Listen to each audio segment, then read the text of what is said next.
Welcome back dear students.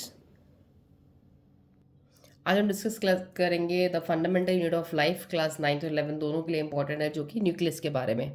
Nucleus क्या है?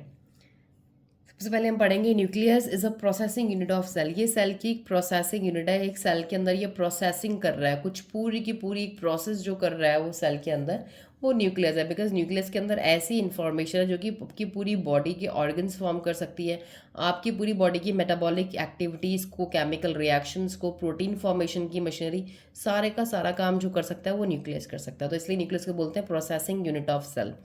Next क्या है important, contain genetic material for inheritance. तो न्यूक्लियस के अंदर क्या है? न्यूक्लियस के अंदर वो जेनेटिक मटेरियल है जो कि इनहेरिटेंस मतलब transmission of characters from one generation to another generation. एक जनरेशन से दूसरी जनरेशन जो करेक्टरिस्टिक ट्रांसफर होते हैं वो जेनेटिक मटेरियल की हेल्प से होते हैं। और जेनेटिक मटेरियल वो किसके अंदर है? वो न्यूक्लियस के अंदर है। Nuclear membrane covers nucleus. जो न्यूक्लियस को, ये न्यूक्लियस को जो कवर कर रहा है, ये जो ब्लू कलर की मेम्ब्रेन ने बनाई है, इसका नाम है न्यूक्लियर मेम्ब्रेन। जो होता है वो न्यूक्लियस को कवर करती है। Nuclear membrane has spore. Nuclear membrane के पास स्पोर्स भी होते हैं। पोर्स का देखो क्या काम है, छोटे छोटे जो छिद्र हैं इसमें, पोर्स हैं, इसका काम क्या होता है कि जो मटेरियल न्यूक्लियस के अंदर है वो साइटोप्लाज्म में आ सके, साइटोप्लाज्म में मूवमेंट हो सके, ट्रांसफ़र हो सके मटेरियल का, इसलिए ये पोर्ट्स की यहाँ पे आवश्यकता होती है।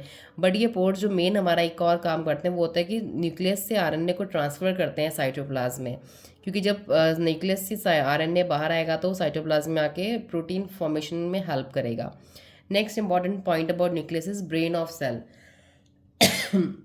तो न्यूक्लियस को ब्रेन ऑफ सेल भी कहते हैं, बिकॉज ये सारी जो कमांड होता है वो एक सेल को जो सारी कमांड होता है ना वो न्यूक्लियस देता है, जो सेंटर ऑफ सेल में प्रेजेंट होता है। तो this complete content is known as the brain of cell. पूरे सेल को ये कमांड देता है। Control cell division reproduction. अब why it is known as brain of the cell आप लिख सकते हैं, it control cell division, reproduction, inheritance, सारी की सारी जो प्रक्रिया है सेल की डिवाइड होने की, सेल के नए सेल बनाने की, रिप्रोडक्शन की, वो सब हमारा न्यूक्लियस कंट्रोल कर रहा है। And it has chromosome that contain DNA. Nucleus के अंदर क्रोमोजोम्स होते हैं जो डीएनए कंटेन करते हैं। देखिए जैसे ये न्यूक्लियस है, इसके अंदर ये क्रोमोजोम बनाया है मैंने। ये क्रोमोजोम को तो मैं थोड़ा और एनलार्ज या जूम करूँगी तो यू विल सी कि इस क्रोमोजोम के अंदर से डीएनए रैप्ड होता है, इस पूरा ही ग्रीन कलर का, जैसे मैंने आपको आइडेंटिफाई किया है।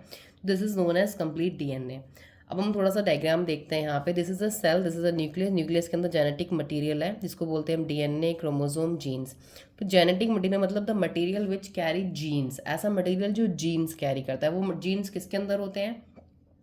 क्रोमोजोम होता है सबसे पहले, क्रोमोजोम के अंदर डीएनए, और डीएनए के अंदर क्या होते हैं? Genes, which are known as the units of heredity. तो this is about your nucleus. अगर एग्जाम में आता है कि व्हाट इज न्यूक्लियस या define three features about nucleus या थ्री करेक्टर्स या थ्री फंक्शंस ऑफ न्यूक्लियस, तो आप यहाँ से 5-6 पॉइंट में से कोई भी 3 पॉइंट्स लर्न कर सकते हैं जो आपको ईजी लग रहे हैं। तो मैंने ऑलरेडी एक्स्ट्रा में पॉइंट्स बताया ताकि आप वही पॉइंट्स को ग्रैब करें जो points are according to you comfortable zone में है। देयरफॉर न्यूक्लियस एक बहुत ही इंपॉर्टेंट पार्ट है सेल का, जो कि पूरे सेल की प्रोसेसिंग यूनिट है, पूरे सेल को कमांड दे रहा है। आप देखिए न्यूक्लियस को ब्रेन कह दिया, आपकी बॉडी का ब्रेन देखिए, आपकी पूरी बॉडी की कमांड कर रहा है। अब ऐसे आपके सेल का ब्रेन, तो मतलब आपके सेल के सारे वाइटल फंक्शन जो है वो सब न्यूक्लियस के हाथ में है। सब कंट्रोलिंग, फंक्शनिंग, कैसे एक्टिविटीज़ करानी है, that is all regulated by the nucleus. Now we will discuss the chromosome in detail. मैंने आपको बताया था न्यूक्लियस के अंदर क्रोमोसोम होता है। क्रोमोसोम के बारे में अगर एग्जाम में आएगा आप क्या लिखेंगे? व्हाट इज क्रोमोसोम या define chromosome. You can write chromosome is a genetic material which is present inside the nucleus. First point genetic material. Second, nucleus के अंदर होते हैं क्रोमोसोम। क्रोमोसोम क्या होता है? Chromosome contain DNA and some proteins.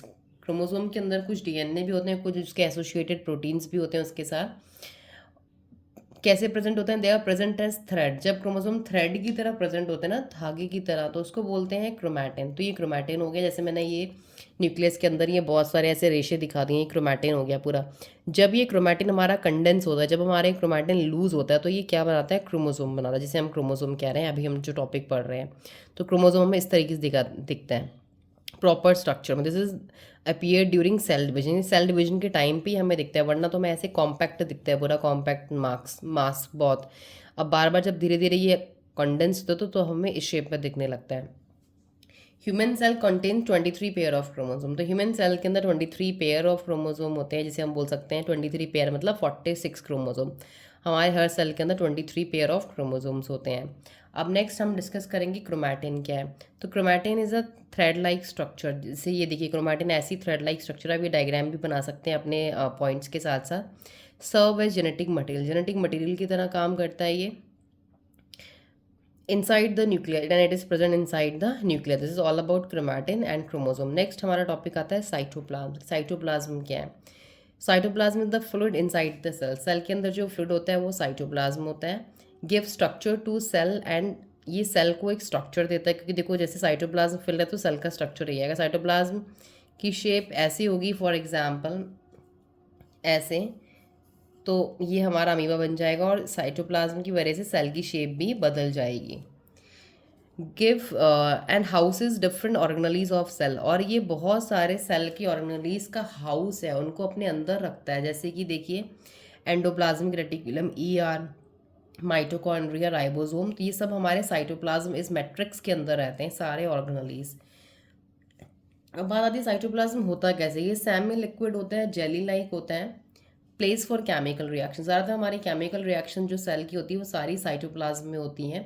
Maintain turgidity, maintain रखता है ये हमारी सेल की टर्जिडिटी, मतलब सेल को हमारे एक शेप में होल्ड करके रखता है। साइटोप्लाज्म अगर सेल के बाहर चले जाएगी तो सेल पूरा का पूरा हमारा कोलैप्स हो जाएगा। तो ये टर्जिडिटी एक सेल को शेप देता है and give shape to cell. अब नेक्स्ट हम पढ़ेंगे डिफरेंट टाइप ऑफ ऑर्गेनलीज और उनके अलग अलग टाइप, बिकॉज अब now it's time to move inside the cell. Cytoplasm जितने भी ऑर्गेनलीज जैसे कि हमारे endoplasmic reticulum, Golgi bodies, lysosome, mitochondria, vacuole, plastids, ये हम डिस्कस करेंगे डिटेल में with diagram and their functions. This I explain you in the next video.